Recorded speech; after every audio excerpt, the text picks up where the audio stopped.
Hi friends, welcome to my channel main blog. Today నేనైతే నా చిన్ననాటి దోస్తులు కలవడానికి పోతున్నా. మెట్రో దగ్గరికి వచ్చిన. వాన్ దగ్గరికి వెళ్ళాలంటే బండి కాదు, మంచిగా మెట్రోకి ఎంత ప్రశాంతంగా ఎప్పుడు వెళ్ళినప్పుడు అలా. వాడెవరో మీకు తెలియదు, చాలా డేంజర్ గా ఆడాడు.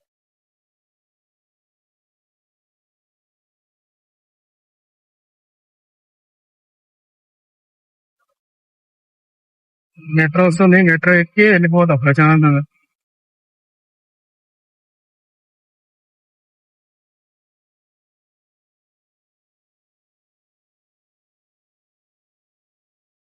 మంచి మెట్రో ఎక్కిన ప్రశాంతంగా కూల్ ఉంటది. సమ్మర్ కదా, చల్లగా ఉంటది అలా. నేనైతే మెట్రో దిగేసిన, ట్రైన్ కూడా వెళ్ళిపోయింది. మా ఆవిడ ఏం చేస్తాడో మరి, ఫోన్ చేసి చాలా రోజుల నుండి దమ్ చేస్తుండ్రు రమ్మని. దావత్ ఇస్తాడో మరి ఏం చేస్తాడో చూడాలి. ఫ్రెండ్స్, మా ఓన్ ఆఫీస్ అయితే అది ఏం చేస్తున్నాం మరి చూద్దాం. ఇక మావాడైతే ఇక్కడ మెల్లగా ఫోన్ వాడుతా ఉంటాడు, గేమ్లు ఆడతాడు, పబ్జి గిట్ట ఆడుతా ఉంటాడు, మంచిగా ఎంజాయ్ చేస్తాడు. ఫ్రెండ్స్, ఇక మా దోస్తులు అయితే మీట్ అయినా వెళ్ళిపోతున్నా. రిటర్న్ ఫ్లైట్ ఓకేనా.